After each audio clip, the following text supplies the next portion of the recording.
Hi friends, అందరికీ నమస్కారం. అంజలి కథలకి స్వాగతం. ఈరోజు చందమామ కథ పేరు పనికిరాని సలహాలు. ఈ కథను రచించిన వారు మాచిరాజు కామేశ్వరరావు గారు. ఊరి చివర ఉన్న శ్మశానంలో అనేక పిశాచాలుండేవి. వాటిలో అనుభవం జాస్తిగా గల ఒక వృద్ధ పిశాచి ఇతర పిశాచాలకు ఏ సమస్య ఏర్పడినా సలహాలు ఇస్తూ ఉండేది. ఒకరోజు ఆ వృద్ధ పిశాచి అడవిలో చాలాసేపు తిరిగి ఒక పాడుబడిన దిగుడుబావి పైమెట్టి మీద కూర్చొని ఉన్నది. ఎవరు వారు? నా స్థలంలో వచ్చి కూర్చున్నారు అన్న మాటలు వినిపించి వృద్ధ పిశాచి తల ఎత్తి ఒక ఆడపిశాచిని చూసి, ఇది నీ చోట? అయితేనే, విశాలంగానే ఉన్నది గట్టు, నువ్వు కూడా వచ్చి కూర్చో అన్నది. ఆడపిశాచి వృద్ధ పిశాచి పక్కన కూర్చున్నది. నేను ఇటుగా ఉన్న శ్మశానంలో ఉంటాను. పిశాచాలకు ఏ సమస్య వచ్చినా నన్ను సలహా అడుగుతూ ఉంటారు అంటూ వృద్ధ పిశాచి తనను తాను ఆ ఆడపిశాచికి పరిచయం చేసుకున్నది.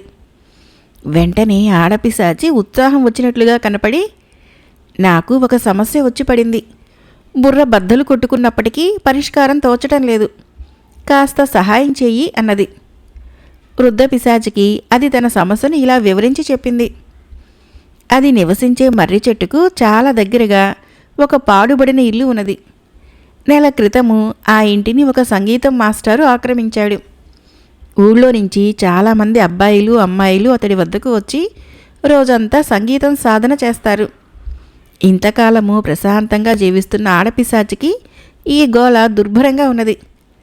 ఎలాగైనా ఆ సంగీతం మాస్టర్ని ఆ ఇంటి నుంచి వెళ్ళగొట్టాలి. అది ఆడపిశాచి సమస్య. అంతా విని వృద్ధ పిశాచి, ఇదొక సమస్య ఏమిటి? ఇంతకన్నా ఎంతో కఠినమైన సమస్యలను పరిష్కరించాను. నువ్వు ఇలా చేశావంటే నీ సమస్య తీరిపోతుంది అంటూ ఆడపిశాచానికి ఏదో సలహా ఇచ్చింది. ఆడపిశాచి ఈ సలహాకు అమితంగా సంతోషించి ఆ రాత్రే సంగీతం మాస్టర్ ఇంటికి పోయి గండు పిల్లిగా మారి వికృతంగా అరుస్తూ కిటికీలో నుంచి సంగీతం మాస్టర్ గదిలోకి దూకింది.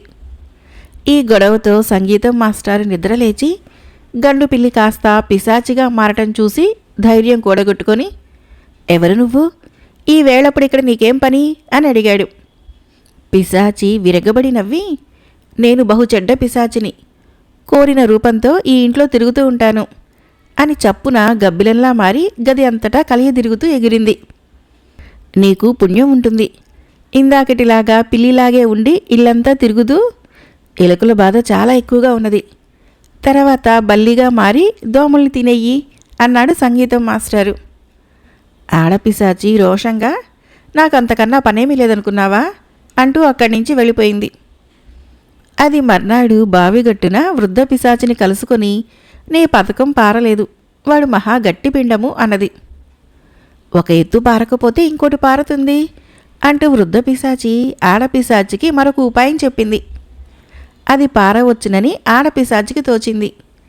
ఆ పథకం ప్రకారము ఆడపిశాచి సంగీతం మాస్టర్ ఇంటి కప్పు మీద పెంకులు పీకి కింద పారవేయసాగింది. ఆ చప్పుడుకి సంగీతం మాస్టారు నిద్రలో నుంచి లేచి బయటికి వచ్చి, ఆ పెంకులు పీకేదెవరు అని అడిగాడు. నేనే, పిశాచాన్ని, ఏదో ఒకటి చేయకపోతే నాకు తోచదు అంటూ ఆడపిశాచి గాలిలో పల్టికలు కొట్టింది. ఆ దొమ్మరి ఆటలు తర్వాత చేద్దుగాని, ముందు పని కానియ్యి. ఈ మధ్య 4 డబ్బులు వస్తున్నాయి. పెంకులు తీయించి మిద్దె వేయించే ఆలోచనలో ఉన్నాను. తెల్లవారేసరికల్లా పెంకులన్నీ తీయటం పూర్తి చేయాలి అని బయట ఒక చెట్టు క్రింద పడుకొని గుర్రు పెట్టసాగాడు సంగీతం మాస్టారు. నా చేత కూలి పని చేయించుకునేలా ఉన్నాడు మొండివాడు అనుకొని ఆడపిశాచి గుడ్లగూబలా మారి అరుచుకుంటూ బావి దగ్గరికి ఎగిరిపోయింది.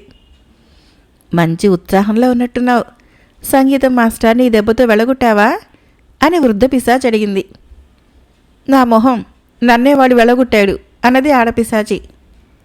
తన 2 పథకాలు వృధా పోవటము వృద్ధ పిశాచికి అవమానమైంది. అది ఆడపిశాచికి 3వ పథకం చెప్పింది. దాని ప్రకారము ఆడపిశాచి మర్నాడు రాత్రి నిద్రపోతున్న సంగీతం మాస్టర్ని తట్టి లేపింది. మళ్ళీ ఎందుకు తగలడ్డావు? బంగారం లాంటి నిద్ర చెడగొట్టావు అన్నాడు సంగీతం మాస్టారు. నువ్వు మర్యాదగా ఈ ఇల్లు వదిలి వెళ్ళు. ఈ ప్రాంతమంతా నాది. ఎన్నేళ్లుగానో నేనిక్కడ ప్రశాంతంగా బ్రతుకుతున్నాను. నీవు వచ్చి నీ కర్ణ కఠోరమైన సంగీతంతో నా శాంతిని భంగపరిచావు అన్నది ఆడపిశాచి సూటిగా. మహాబాగా చెప్పావులే. ఎంతో కాలము నేను అద్దెకు కూడా ఇల్లు సంపాదించలేకపోయాను. సంగీతం మాస్టర్కి ఇల్లు ఎవరు అద్దెకిస్తారు? నా అదృష్టం కొద్దీ ఈ ఇల్లు తేరగా దొరికింది. శిష్యులు బాగానే వస్తున్నారు. అందుచేత నేను ఈ ఇల్లు వదిలి వెళ్ళే ప్రశ్నే లేదు. నువ్వే మరెక్కడికైనా వెళ్ళిపో, నేను అభ్యంతరం చెప్పను అని సంగీతం మాస్టారు స్పష్టంగా చెప్పి అటు తిరిగి పడుకున్నాడు. ఆడపిశాచి ముఖము దమ్మిడి అంత అయింది. తీరి కూర్చొని సలహాలు చెప్పడం సులభం. ఎవరి సమస్యలని వారు స్వబుద్ధితో పరిష్కరించుకున్నంత ఉత్తమం మరొకటి లేదు. మర్నాడంతా ఆలోచించి ఆ రాత్రి ఆడపిశాచము సంగీతం మాస్టారుతో, రేపు రాత్రి నుంచి నాకు కూడా సంగీతం నేర్పించు, అలా కాదంటే ఉదయమే అందరితో పాటు కూర్చొని సంగీత సాధన చేస్తాను అంటూ నమ్మకం కలిగేటట్లు ప్రాధేయపడింది. సంగీతం మాస్టారు దడుచుకున్నాడు. ఇప్పుడిప్పుడే అతనికి కాస్త పేరు డబ్బు వస్తున్నాయి. తాను పిశాచాలకి సంగీతం నేర్పుతున్నట్లు తెలిసిందంటే విద్యార్థులు రారు సరే కదా, ఊళ్ళో వాళ్ళు తనను ఊరేగించి తరిమేస్తారు. అందుచేత సంగీతం మాస్టారు ఆ రాత్రే తన మూటా ముల్లే సర్దుకొని తెల్లవారగానే ఊరి అవతల వైపు మరో ఇల్లు అద్దెకు తీసుకున్నాడు. ఆడపిశాచికి సమస్య తీరిపోయింది. మరొక కథ పేరు తెలివి గలవాడు. ఈ కథను రచించిన వారు పిఆర్ శ్రీనాథ శర్మ గారు. ఓరుగల్లు పతనం కావటంతో కాకతీయ సామ్రాజ్యము అస్తమించింది. కాకతీయ చక్రవర్తి అయిన ప్రతాపరుద్రుడి కోశాధికారులుగా ఉండిన హరిహర బుక్కరాయలు అనే ఇద్దరు అన్నదమ్ములు తుంగభద్రా నదీ ప్రాంతానికి వలసపోయి అక్కడ విజయనగర రాజ్యాన్ని నిర్మించారు. హరిహర రాయలు చనిపోయిన తర్వాత బుక్కరాయలు రాజ్యాన్ని పరిపాలించాడు. అతను ప్రజలలో ఉండే వైషమ్యాలు మత విద్వేషాలు తొలగించి ప్రజలను చక్కగా పాలిస్తూ వచ్చాడు. మహమ్మదీయుల పాలనకు తట్టుకోలేక వలస వచ్చే హిందువులకు విజయనగరంలో ఆశ్రయం దొరికేది. అయితే బుక్కరాయలు అన్ని మతాలని సమంగా చూస్తూ ఏ మతానికి నష్టం రావటం సహించేవాడు కాదు. ఓరుగల్లి నుంచి హిందువులు బహిరంగంగా వెళ్ళిపోవాలంటే తమ వెంట నల్లపూస కూడా తీసుకుని పోరాదు. తమకు గల సమస్తము ప్రభుత్వపరం చేసి మరీ వెళ్ళాలి. తమ వెంట డబ్బు దస్కము తీసుకుపోగోరిన వారు ఎందరినో కూడగట్టుకొని చాలా రహస్యంగా వెళ్ళాలి. మహమ్మదీయులకు ఈ బాధ లేదు. వాళ్ళు స్వేచ్ఛగా వెళ్ళవచ్చు, రావచ్చు. ఓరుగల్లులో ముత్యాలు అనే హిందూ షావుకారు ఉండేవాడు. చీటికి మాటికి అధికారులకు నజరానాలు ఇచ్చుకోలేక అతను విజయనగరం వెళ్ళిపోదామనుకున్నాడు. బహిరంగంగా వెళ్ళాలంటే అతను కట్టుబట్టలతో వెళ్ళాలి. అందుకని అతను ఒక ఫకీరుతో స్నేహం చేశాడు. ఫకీరు చాలా మంచివాడని ప్రతీతి. అతనికి ఒక ఒంటె ఉండేది. అతను మక్కా, మదీనా మొదలైన పుణ్యక్షేత్రాలకి వెళ్ళటానికి కూడా దాని మీదనే వెళ్ళేవాడు. ఫకీరు అనేది అతని పేరే అయి కూర్చున్నది. ఆ పేరుతో పిలిస్తే అతను గడ్డం దువ్వుకుంటూ పలికేవాడు. ఈ ఫకీరు ముత్యాలకు సహాయం చేయటానికి ఒప్పుకున్నాడు. ముత్యాలు యావదాస్తి, మణుగు బంగారము, కొన్ని రత్నాలని, వాటిని క్షేమంగా విజయనగరం చేర్చితే ఫకీరుకు 1,00,000 రూపాయలు ఇస్తానన్నాడు. ఫకీరు అతి రహస్యంగా బయలుదేరి విజయనగరం చేరటము, తర్వాత 15 రోజులకు ముత్యాలు కట్టుబట్టలతో బయలుదేరి విజయనగరం చేరటము, ఫకీరు ముత్యాలు కోసము విజయనగరంలో వేచి ఉండటము వాళ్ళు చేసుకున్న ఏర్పాటు. ఆ ఏర్పాటు ప్రకారము ముత్యాలు ఫకీరు బయలుదేరిన 15 రోజులకు తాను కూడా బయలుదేరి విజయనగరం చేరి ఫకీరు కోసము వెతికాడు. ఇల్లిల్లు గాలించినా అతనికి ఫకీరు జాడ దొరకలేదు. జరిగిందేమిటంటే అంత ధనం చూడగానే ఫకీరుకు దాన్ని అపహరించాలని బుద్ధి పుట్టింది. విజయనగరం చేరుతూనే అతను తన గడ్డం గొరిగించి హిందూ వర్తకుడి వేషం వేసుకొని ముత్యాలు సరుకునంతా అమ్మేశాడు. అతను విజయనగరం వీధుల్లో టీవీగా తిరుగుతూ ఒకరోజు ముత్యాలకు ఎదురయ్యాడు.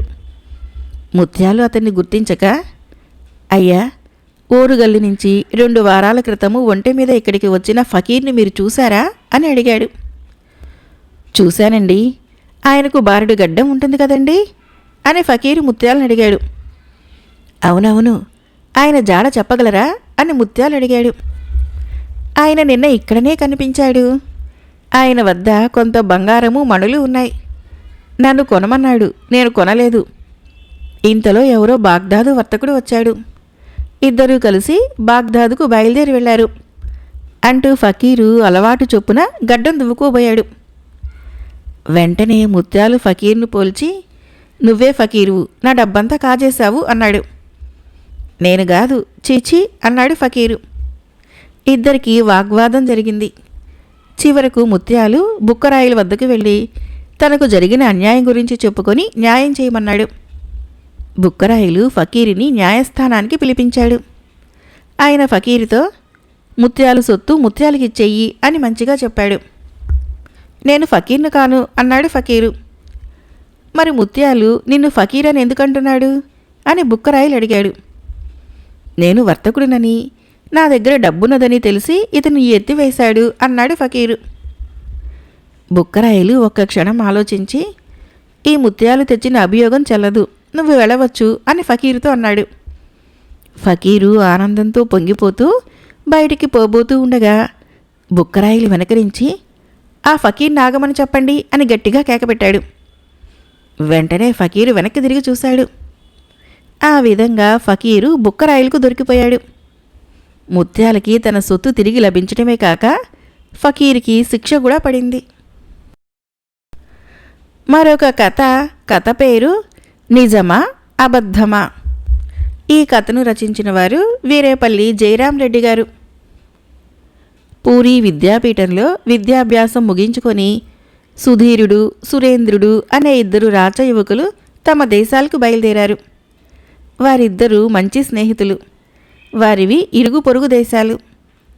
దారిలో వారికొక అరణ్యం తగిలింది. అరణ్యం మధ్యలో వర్షం పట్టుకున్నది. అదృష్టవశాన వారు తలదాచుకునేటందుకు ఒక పాడుబడిన దేవాలయం దగ్గరలోనే కనిపించింది. వారు అందులోకి ప్రవేశించేసరికి అదివరకే అక్కడికి చేరిన బైరాగి ఒకడు వారికి కనిపించాడు. వాళ్ళ ప్రశ్నలకు సమాధానంగా ఆ బైరాగి, నేనొక సిద్ధాంతిని, దేశ సంచారం చేస్తూ నిన్ననే ఇక్కడికి వచ్చాను. నాకు మనుషుల మధ్య మసలటం ఇష్టం లేదు. దేశాలు తిరిగి జ్యోతిషంలో పాండిత్యం సంపాదించాను అన్నాడు. సురేంద్రుడికి జ్యోతిషం అంటే అమితమైన ఆసక్తి. అతడు తన జాతకం ఎలా ఉన్నదో చెప్పమని సిద్ధాంతిని అడిగాడు. జరగబోయేది ముందే తెలుసుకొని మనిషి చేయగలది ఏమీ లేదు, అది జరిగే తీరుతుంది. నా శాస్త్రాన్ని నేను మనుషులకు ఉపయోగించను అన్నాడు సిద్ధాంతి. ఏ చేతగాని వాడైనా ఆ మాట అనవచ్చు అని సురేంద్రుడు ఎత్తుపొడిచాడు. బైరాగి కాసేపు కళ్ళు మూసుకొని, మీరు రాకపూర్వము ఈ అరణ్యానికి అవతల ఉన్న విదర్భ రాజ్యపు జాతకాన్ని గుడిస్తున్నాను. ఒక వారం రోజుల్లోగా ఆ రాజ్యంలో పెనుమార్పులు రాబోతున్నాయి. ప్రస్తుతము దాన్ని ఒక అసమర్థుడు పరిపాలిస్తున్నాడు. ఆ అసమర్థుడు హత్య చేయబడతాడు. అయితే అతన్ని చంపినవాడు కాక మరొకడు గద్దె ఎక్కుతాడు. నా ఈ జోస్యము పొల్లుపోదు అన్నాడు. సురేంద్రుడు మరేమీ మాట్లాడలేదు. జ్యోతిషంలో ఎంత మాత్రమూ నమ్మకం లేని సుధీరుడు అసలు నోరే విప్పలేదు. ఇంతలో వాన వెలిసింది. మిత్రులిద్దరూ బైరాగికి వీడ్కోలు చెప్పి అక్కడి నుంచి ముందుకు సాగారు. అరణ్యం దాటగానే ఒక రహదారి వచ్చింది. ఆ దారిన ఒక దిక్కుగా పోతే విదర్భ వస్తుంది, రెండో దిక్కుగా పోతే మిత్రులు పోవలసిన దేశాలు వస్తాయి. సురేంద్రుడు ఆగిపోయి సుధీరుడితో, ఈ విదర్భ వ్యవహారం ఏమిటో అంతు చూడాలని ఉన్నది. ఈ విదర్భరాజు పనికిమాలినవాడు. అతని మూలాన ప్రజలు నానా అగచాట్లు పడుతున్నారు. వాణ్ణి చంపి విదర్భ ప్రజలకు మేలు చేస్తాను అన్నాడు. సుధీరుడు ఆశ్చర్యపడి, బైరాగి మాటలు నమ్మి నువ్వు చిక్కులు కొని తెచ్చుకుంటావా? ఏదో దేశపు ప్రజలకు నువ్వు మేలు చేయటమేంటి? పిచ్చి ఆలోచనలు చేయక మన దాన్ని మనం పోదాం పదా. ఒకవేళ బైరాగి జోస్యం నిజమే అయినా విదర్భరాజును చంపిన ఫలితం నీకుండదు, మరెవడో రాజు అవుతాడు అన్నాడు. ఫలితం నాకు అవసరం లేదు, మంచి ఎవరికైనా చేయవచ్చు. నువ్వు వెళ్ళు, నేను త్వరలోనే వస్తాను అని సుధీరుడు విదర్భ దారి పట్టి వెళ్ళిపోయాడు. సుధీరుడికి కాలు సాగలేదు. తన మిత్రుడు భయంకరమైన ప్రమాదంలో చిక్కుకోబోతున్నాడని, అతన్ని ఎలాగైనా కాపాడటము తన ధర్మమని అతనికి తోచింది. అందుచేత అతను కూడా సురేంద్రుడికి వెనకగా విదర్భకే బయలుదేరాడు. సురేంద్రుడు తిన్నగా విదర్భ రాజధానికి వెళ్ళి ఒక సత్రంలో బస చేశాడు. సుధీరుడు ఆ సత్రాన్ని గుర్తుపెట్టుకొని విదర్భ మంత్రి అయిన కాలకేసి ఇంటికి వెళ్ళి తనను తాను పరిచయం చేసుకొని ఆ తర్వాత తన మిత్రుడైన సురేంద్రుడి సంగతి చెప్పాడు. అంతా చెప్పి అతను కాలకేసితో, ఒక్క వారం పాటు నా మిత్రుణ్ణి బంధించి ఉంచి తర్వాత వదిలేయండి, తన దారిని తాను పోతాడు. ఆ తర్వాత అతను మీ రాజును కానీ మరొకరిని కానీ హత్య చేసే ప్రయత్నం చేయడని నేను హామీ ఇస్తున్నాను అన్నాడు. మా రాజును హత్య చేసే ప్రయత్నంలో ఉన్నవాణ్ణి ఈ క్షణమే శిరచ్ఛేదనం చేయిద్దును. కానీ నిన్ను చూసి వదిలేస్తున్నాను. నువ్వు కోరినట్టే అతన్ని వారం రోజుల పాటు నిర్బంధంలో ఉంచి తర్వాత వదిలేస్తాను అన్నాడు కాలకేసి. సురేంద్రుడి ప్రాణానికి ఎలాంటి హాని కలగచేయనని మంత్రి ప్రమాణం చేసిన మీదట తన మిత్రుడు ఎక్కడ బస చేసినది మంత్రికి చెప్పి సుధీరుడు మరొక సత్రంలో బస చూసుకున్నాడు. కానీ మర్నాడు ఉదయమే ఒక దుర్వార్త సుధీరుడు చెవిన పడింది.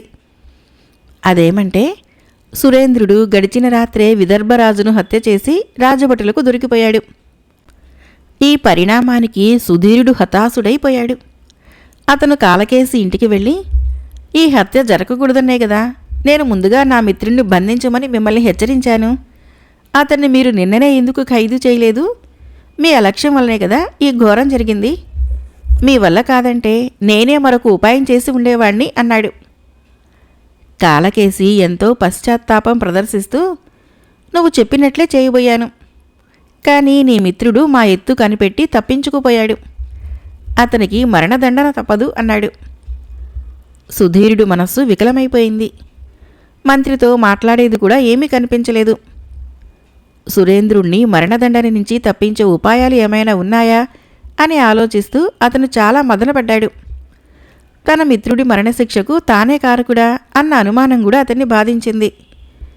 రాజు హత్య కాకముందే తాను హంతకుడి పేరు ఆచూకీ మంత్రికి చెప్పేశాడు. కొద్ది రోజులు గడిచాయి. నగరంలో మరొక వార్త పుట్టింది. మర్నాడే మంత్రి కాలకేసి పట్టాభిషేకం చేసుకోబోతున్నాడు. అదే ముహూర్తంలో సురేంద్రుడికి మరణదండన అమలు జరగబోతున్నది. సుధీరుడు సభకు వెళ్ళాడు. సభలో జనం కిటకిటలాడుతున్నారు. కాలకేసి సింహాసనం పక్కన మరొక ఆసనం మీద కూర్చొని ఉన్నాడు. సింహాసనం ఖాళీగా ఉన్నది. సభలోకి సురేంద్రుణ్ణి చేతులు బంధించి తెచ్చారు. ముందు అతనికి శిరచ్ఛేదము, తర్వాత కాలకేసి పట్టాభిషేకము జరగవలసి ఉన్నాయి. సుధీరుడు కాలకేసిని సమీపించి, ప్రభు, రాజద్రోహి తల నరికే అవకాశం నాకిప్పించండి. ఆ పని చేసి నా బాధ్యత పూర్తి చేసుకుంటాను అన్నాడు. కాలకేసి సమ్మతించాడు. సుధీరుడు తన కత్తి దూసి సురేంద్రుడికేసి ఒక్క అడుగు వేసి ఏదో సందేహం కలిగిన వాడిలాగా మళ్ళీ కాలకేసి కేసి తిరిగి మెరుపులాగా తన కత్తితో కాలకేసి తల నరికేశాడు. హాహాకారాలు చెలరేగవలసిన సభలో చీమ చిటుక్కుమంటే వినబడే నిశ్శబ్దం. రాజభటులు నేలచూపులు చూస్తూ ఉండిపోయారు. అంతలో సభలో హర్షధ్వానాలు చెలరేగాయి. కాలకేసి చచ్చిపోయినందుకు ప్రజలు సంతోషిస్తున్నారు. సురేంద్రుడే విదర్భకు రాజు కావాలని సభలో ఏకగ్రీవంగా నిర్ణయం జరిగింది. అతని పట్టాభిషేకం కూడా అప్పుడే జరిగిపోయింది. తర్వాత అతను తన మిత్రుడు సుధీరుణ్ణి కౌగలించుకొని, నువ్వు కాలకేసిని చంపింది నన్ను రక్షించటానికా లేక బైరాగి మాటలు అబద్ధం చేయటానికా అని అడిగాడు. ఏదీ కాదు. కాలకేసి ప్రవర్తన నాకు చాలా అనుమానాస్పదంగా కనిపించింది. ఆ దుర్మార్గుడు తన రాజును రక్షించుకోపోగా నువ్వు ఆ రాజును హత్య చేసిన మీదట నిన్ను ఉపయోగించుకొని తాను గద్దె ఎక్కాలని చూశాడు. బైరాగి జోస్యము అప్పుడే అబద్ధమైంది. నువ్వే రాజును చంపావు, నువ్వే మా రాజు అయ్యావు అన్నాడు సుధీరుడు. సురేంద్రుడు నవ్వి, లేదు మిత్రమా, బైరాగి జోస్యము అక్షరాల నిజమైంది. రాజును చంపింది నేను కాదు, కాలకేసి. ఆ నేరము నా మీద నెట్టి తాను రాజు కావాలని చూశాడు అన్నాడు. సుధీరుడు ఆశ్చర్యపోయాడు. తాను కాలకేసిని చంపకపోతే అతనే రాజై బైరాగి జోస్యము అబద్ధమయ్యేదే. అది నిజం కావటానికి సురేంద్రుడు సుధీరుడు కూడా కృషి చేసిన వాళ్ళయ్యారు. మరొక కథ పేరు బల్లి దోషం పిల్లి దోషం. ఈ కథను రచించిన వారు గౌతమ్ రాజుగారు. భీమవరంలో సావిత్రమ్మ అనే పూటకూళ్ళ ముసలమ్మ ఉండేది. ఆమెకు మూఢనమ్మకాలు ఎక్కువ. ఎంత చిన్న పనికైనా తిథులు నక్షత్రాలు చూడనిదే మొదలుపెట్టేది కాదు. నిద్రలో ఏదైనా పీడకల వచ్చిందంటే అపశకునంగా భావించి బెంగ పెట్టుకునేది. సావిత్రమ్మ బలహీనతను కనిపెట్టినా పేరయ్య అనేవాడు వీలైనప్పుడల్లా ఆమెకేవో మాయమాటలు చెప్పి డబ్బు గుంజుకొని వెళ్ళిపోతుండేవాడు. సోమన్న సావిత్రమ్మ కొడుకు. అతడు తల్లికి పూర్తిగా విరుద్ధం. వయసులో చిన్నవాడే అయినప్పటికీ చుట్టూ జరిగే విషయాలు జాగ్రత్తగా గమనించి ఏది మంచో ఏది చెడో తెలుసుకోగలిగేవాడు. అతనంటే భయపడి పేరయ్య అతను ఉండగా సావిత్రమ్మ ఇంటి ఛాయలకు కూడా వెళ్ళేవాడు కాదు. ఒక రోజున సావిత్రమ్మ వంట చేస్తూ ఉండగా ఇంటి పైకప్పు నుంచి ఒక బల్లి ఉడుకుతున్న అన్నంలో పడి చనిపోయింది. అప్పుడే అక్కడికి వచ్చిన పేరయ్య ఆ దృశ్యం చూశాడు. వెంటనే అతను కంగారుగా, అయ్యో సావిత్రమ్మ, నిష్కారణంగా ఒక బల్లిని చంపేశావు. బల్లి దోషము ప్రమాదకరం. నీవు నీ కుటుంబంలోని వారందరూ నరకానికి పోతారు అన్నాడు. సావిత్రమ్మ హడలిపోయి, అయ్యా, ఈ దోషం పోవటానికి నేనేం చేయాలో చెప్పండి, చేస్తాను అన్నది. పేరయ్య కాసేపు తన వెంట తెచ్చిన తాళపత్రాలు చదివినట్లు నటించి, దోషం పోవటానికి దారి లేకపోలేదు, కానీ అది నీ వల్ల కాదు అన్నాడు. నా కుటుంబం వాళ్ళకి నరక బాధ తప్పించడం కోసము నేనేదైనా చేయగలను. ఖర్చు ఎంతైనా తల తాకట్టు పెట్టైనా సరే తెస్తాను. సంకోచించకుండా ఉపాయం చెప్పండి అంటూ సావిత్రమ్మ పేరయ్యని వేడుకుంది. మరేం లేదు, ఇంట్లో శాంతి పూజ చేయించి ఆ చచ్చిన బల్లంత బరువున్న బంగారు బలిని తయారు చేయించి నాలాంటి బ్రాహ్మణుడికి దానంగా ఇవ్వాలి. దాంతో బల్లి దోషం మటుమాయమవుతుంది అన్నాడు పేరయ్య. సావిత్రమ్మ సరేనని పేరయ్యని అక్కడి నుంచి పంపించేసింది. తర్వాత ఆమె ఇంట్లో ఉన్న డబ్బంతా ఒకచోట చేర్చి కంసాలి వద్దకు తీసుకొని వెళ్ళి బంగారు బలిని చేయమంది. కంసాలి డబ్బు చాలదంటే మిగతా డబ్బు అప్పు చేసి తెచ్చి ఇచ్చింది. ఆ విషయమంతా కొడుకు తెలియనీయకుండా రహస్యంగా చేస్తుంది సావిత్రమ్మ. అయితే తల్లి రహస్యంగా ఏదో చేస్తుందని గ్రహించి సోమన్న తాను రహస్యంగా వెళ్ళి ఆరా తీసి అసలు విషయం పట్టేశాడు. జరిగింది తెలియగానే అతడికి ఒళ్ళు మండిపోయింది. అతడు వెంటనే గ్రామాధికారి ధర్మయ్యకు ఫిర్యాదు చేశాడు. ధర్మయ్య అంతా విని, సోమన్న, కంగారు పడకు. అమాయకుల్ని మోసం చేసే పేరయ్యకి, మూఢనమ్మకాలకు గురైన నీ తల్లికి ఒకేసారి బుద్ధి చెప్పాలి అంటూ చెవిలో ఒక ఉపాయం చెప్పాడు. ఈలోగా శాంతి పూజకు పేరయ్య ముహూర్తాన్ని నిర్ణయించాడు. ఆ రోజున సావిత్రమ్మ కొడుకుని పొరుగురుకు వెళ్ళమన్నది. సోమన్న తనకు ఒంట్లో బాగోలేదని వెళ్ళనన్నాడు. చివరికి సావిత్రమ్మకు అసలు విషయం కొడుకు చెప్పక తప్పలేదు. సోమన్న అంతా విని శాంతంగా, అమ్మా, నువ్వు పేరయ్య ఎంతో మంచివాళ్ళు, లేకుంటే నేను నరకానికి పోవలసి వచ్చేది అన్నాడు. అప్పుడే అక్కడికి వచ్చిన పేరయ్య ఈ మాటలు విని సోమన్నలో మార్పు వచ్చినందుకు ఎంతో సంతోషించి ఉత్సాహంగా పూజకు ఏర్పాట్లను చేయసాగాడు. ఇక కొద్దిసేపట్లో పూజ ప్రారంభమవుతుందనగా అక్కడికి సూరయ్య అనే బ్రాహ్మణుణ్ణి వెంటబెట్టుకుని ధర్మయ్య వచ్చి, ఇక్కడేదో హడావుడి జరుగుతోందే, ఏమిటిది అంటూ ప్రశ్నించాడు. పేరయ్య అంతా అతడికి చెప్పాడు. ధర్మయ్య పేరయ్యని మెచ్చుకొని, సామాన్యులకి నరక బాధ తప్పిస్తున్న నీ ఉపకార బుద్ధి ప్రశంసనీయం, కానీ నీ వంటి వాడికి ఇలాంటి కష్టం రావాల్సింది కాదు అన్నాడు. పేరయ్య ఆశ్చర్యంగా, నాకిప్పుడేం కష్టం వచ్చింది, నేను నిక్షేపంలా ఉన్నాను అన్నాడు. అప్పుడు సూరయ్య కలుగజేసుకుని, పేరయ్య, ఇందాక మీ అబ్బాయి ఎడ్ల బండి తొలుతూ ఉంటే బండి చక్రం క్రింద పడి నలిగి చచ్చిపోయింది ఒక పిల్లి. నేను, ధర్మయ్య గారు ఆ దృశ్యం చూశాం. పిల్లిని చంపిన పాపము మహాప్రమాదకరం. అందుకేం చేయాలో నాకు తెలియలేదు. నువ్విక్కడ ఉన్నావని తెలిసి ఇలా వచ్చాము అని చెప్పాడు. ధర్మయ్య వెంటనే, పేరయ్య, అన్ని శాస్త్రాలు తెలుసు. ఇప్పుడు తాను బంగారు పిల్లిని చేయించి నీలాంటి బ్రాహ్మణుడికి దానం చేయాలి. తన దగ్గర అంత బంగారం ఉందో లేదో పాపం. పిల్లి దోషం పోవటానికి కాబట్టి ఎవరిని చందాలు అడగటానికి కూడా లేదు. పేరయ్య అప్పులు పాలైపోతాడు పాపం అన్నాడు జాలిగా. పేరయ్య గొంతులో వెలక్కాయ పడినట్లయింది. అయినా తమాయించుకొని, పిల్లి దోషానికి ఏం చేయాలో తర్వాత చూస్తాను, ముందు సావిత్రమ్మకి బల్లి దోషం తప్పించాలి అన్నాడు. అయ్యో, నీ కొడుక్కి పిల్లి దోషం అంటితే అది నీ కుటుంబానికంతటికీ అంటినట్లే కదా. పిల్లి దోషం పోయేదాకా నువ్వు పూజలు చేయించటానికి అర్హుడివి కాదు. సావిత్రమ్మ బల్లి దోషాన్ని సూరయ్య పోగొడతాడులే. నీవు నీ పిల్లి దోషం చూసుకో అన్నాడు ధర్మయ్య. తాను ఎంతో కష్టపడి పథకం వేస్తే బంగారు బల్లి తన ప్రత్యర్థి అయిన సూరయ్యకు వెళ్ళిపోతుందే. తనకేమో బంగారు పిల్లి ఖర్చు తగులుకుంటుంది.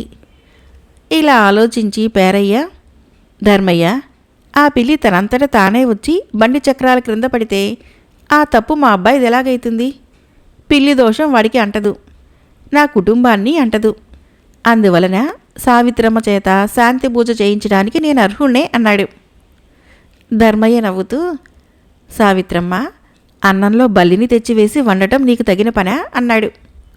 సావిత్రమ్మ అమాయకంగా, అయ్యా, అన్నంలో బల్లిని నేనెందుకు తెచ్చివేస్తాను? అది దానంతట అదే పడింది అన్నది. అలాగా, పేరయ్య నీ చేత శాంతి చేయించాలనుకుంటే నువ్వే బలిని తెచ్చి ఉడుకుతున్న అన్నంలో పడేశావేమో అని అనుకున్నాను అన్నాడు ధర్మయ్య క్రీగంట చూస్తూ. పేరయ్యకి ఆ వెటకారం అర్థం కాగా, సావిత్రమ్మ, నువ్వు ఈ విషయం నాకు ముందే చెప్పాల్సింది అన్నాడు సావిత్రమ్మ వంక చూస్తూ. అయ్యా, బల్లి పడిందని నేను నీకు చెప్పనే లేదు, మీరే చూసి నాతో చెప్పారు కదా అని సావిత్రమ్మ అనటంతో పేరయ్య కంగు తిన్నాడు. ఏమైతేనేం, ఇప్పుడు నీకు బల్లి దోషం లేదు. తన దాకా వస్తే కానీ పేరయ్యకు ఈ విషయం తెలియలేదు. అమ్మా, పేరయ్య ఉందంటే వచ్చి లేదంటే పోయే దోషాలకి నువ్వెందుకు భయపడతావు? అసలు దోషం నీ నమ్మకాలది, పేరయ్య స్వార్థానిదీను. ఒప్పుకుంటావా అన్నాడు సోమన్న తల్లితో. ఇక అక్కడ ఉండటానికి ముఖం చెల్లక పేరయ్య నెమ్మదిగా అక్కడి నుంచి జారుకున్నాడు. సావిత్రమ్మ మాత్రము, అసలు దోషం నాకిప్పుడు అర్థమైంది. నేను భయపడవలసింది నరకానికి కాదు. నా ఇంట్లో ఎందరో వచ్చి డబ్బిచ్చి భోజనం చేసి వెళుతున్నారు. వాళ్ళకి పరిశుభ్రమైన భోజనం పెట్టాల్సిన బాధ్యత నాది. అందువలన ఇక మీదట వంట చేసేటప్పుడు జాగ్రత్తగా వ్యవహరిస్తాను అన్నది. మరొక కథ పేరు ఇద్దరు మూర్ఖులు. ఈ కథను రచించిన వారు కోలార్ కృష్ణయ్యర్ గారు. ఒక గ్రామంలో రామయ్య అనే రైతు తన 2 ఎకరాల భూమిలో జొన్న వేశాడు. పైరు ఏపుగా పెరిగి కోతకు వచ్చే తరుణంలో సోమయ్య అనేవాడి పశువులు వచ్చిపడి పైరునంతా పూర్తిగా నాశనం చేశాయి. రామయ్య సోమయ్యను 1000 రూపాయలు నష్టపరిహారం అడిగాడు. సోమయ్య ఒప్పుకోలేదు. రామయ్య ఊళ్ళో పెద్దలని తగాదా తీర్చమని కోరాడు. ఊరి పెద్దలు రామయ్య తన పొలానికి కంచె వెయ్యక కనీసము కాపలా అయినా పెట్టకపోవటము అతని తప్పని, తన పశువులని అదుపులో పెట్టుకోకపోవటము సోమయ్య తప్పని, అందుచేత సోమయ్య సగం పరిహారము అంటే 500 ఇవ్వాలని తీర్పు చెప్పారు. ఊరి మున్సబు లంచగొండి. అందుచేత సోమయ్య తమ తగాదాని పరిష్కరించవలసినది మున్సబు అని రామయ్యకు చెప్పి మున్సబు దగ్గరికి వెళ్ళి తనకు అనుకూలంగా చెబితే 250 ఇస్తానన్నాడు. పరిహారము తేలికలో పోతుందని అతని ఉద్దేశము. మునసుబు లంచం పుచ్చుకొని రామయ్య తన పొలానికి కంచె వెయ్యక కాపలా పెట్టకపోవటము అతని తప్పేనని, సోమయ్య పరిహారం ఇయ్యనవసరం లేదని తీర్పు చెప్పాడు. రామయ్య ఈ తీర్పును ఆమోదించక తాలూకా అధికారి వద్దకు వెళ్ళాడు. అతను కూడా లంచగొండే. రామయ్య అతనికి 250 రూపాయలు లంచం ఇచ్చి తనకు అనుకూలంగా తీర్పు చెప్పించుకున్నాడు. గ్రామంలోని చేలకన్నిటికీ కంచెలు వేయాలని ఎక్కడా లేదు. రామయ్యకు కలిగిన నష్టానికి పూర్తిగా సోమయ్య బాధ్యుడు. అందుచేత అతను రామయ్యకు 1000 రూపాయలు నష్టపరిహారం ఇవ్వాలి అని తాలూకా అధికారి తీర్పు చెప్పాడు. సోమయ్య జిల్లా అధికారి వద్దకు వెళ్ళాడు. అతను కూడా లంచగొండే. తాలూకా అధికారి నిన్ను రామయ్యకు 1000 రూపాయలు పరిహారం ఇవ్వమన్నాడు కనుక అందులో సగం నాకిస్తే నీకు అనుకూలంగా తీర్పు ఇప్పిస్తాను అన్నాడు. 500 లంచం ఇచ్చైనా తనకు 250 లాభమే కదా అనుకొని సోమయ్య జిల్లా అధికారికి 500 ఇచ్చుకున్నాడు. తాలూకా అధికారి తీర్పు సరికాదని, మునసుబు తీర్పే సరైనదని జిల్లా అధికారి తీర్పు ఇచ్చాడు. రామయ్యకు రోషం ఎక్కువైంది. అతను మండలాధికారి వద్దకు వెళ్ళి ఆ అధికారికి 500 లంచం పెట్టి తనకు అనుకూలంగా తీర్పు తెచ్చుకున్నాడు. ఇక తీర్పు చెప్పడానికి మిగిలినది రాష్ట్రాధికారి. ఆయన నీతిపరుడు, న్యాయబుద్ధి కలవాడును. ఆయన అంతా విని గ్రామ పెద్దల తీర్పుతో ఏకీభవిస్తూ సోమయ్య రామయ్యకు 500 రూపాయలు ఇవ్వాలని తీర్పు చెప్పాడు. సోమయ్య రామయ్యకు నష్టపరిహారం చెల్లించాడు. రామయ్య సోమయ్య తిరిగి ఇంటికి వస్తూ తాము గ్రామ పెద్దల తీర్పు ఆమోదించినందుకు కలిగిన నష్టాన్ని లెక్కించారు. ఒక్కొక్కరికి 750 రూపాయల నష్టము, శ్రమ కలిగినట్లు తేలింది. అందుకు కారణము వాళ్ళ మూర్ఖత్వము, లంచగొండులను ఆశ్రయించటమును. మరొక చిన్న కథ పేరు భూతదయ. కథను రచించిన వారు ఎస్ చిదంబరరెడ్డి గారు. ఒక రాజుగారు పుట్టినరోజు పండగ చేసుకుంటున్నారు. సామంతులు లెక్కలేని కానుకలు తెచ్చి ఇస్తున్నారు. ఒక వేటగాడు ఒక లేడి పిల్లను తెచ్చి రాజుగారికి అర్పించాడు. రాజు సంతోషించి వాడికి కొంగు నిండా బంగారమిచ్చి పంపించేశాడు. అది చూసి మంత్రి, తమరు ఆ వేటగాడికిచ్చిన బహుమానము చాలా ఎక్కువేమో అన్నాడు. ఎంత మాత్రమూ కాదు. స్వేచ్ఛగా విహరించే సాధు ప్రాణులకు తిరిగి స్వేచ్ఛనిచ్చే అవకాశం నాకు రోజూ వస్తుందా అన్నాడు రాజు. మహారాజా, మీరు ఒక విషయం గమనించాలి. బందీ అయిన సాధు ప్రాణులని మీరు బహుమతులిచ్చి విడుదల చేస్తారని తెలిస్తే అలాంటి వాటిని పట్టుకొని మీకు ఇవ్వటానికి అనేక మంది ప్రయత్నిస్తారు. కొన్నిటికి హాని కూడా జరగవచ్చు. మీరు భూతదయ చూపాలంటే ఎవరు సాధు ప్రాణులని పట్టరాదని శాసించండి. అంతేగాని హింసించి పట్టిన వాటికి విడుదల చేయటము కరుణ అనిపించుకోదు అన్నాడు మంత్రి. రాజు సిగ్గుపడి మంత్రి చెప్పినట్లే శాసనం చేశాడు. కథ అయిపోయింది. ఫ్రెండ్స్, ఈ కథలు మీకు నచ్చినట్లయితే మన ఛానల్ని తప్పకుండా సబ్స్క్రైబ్ చేయండి, లైక్ చేయండి, షేర్ చేయండి, కామెంట్ చేయండి. Thank you.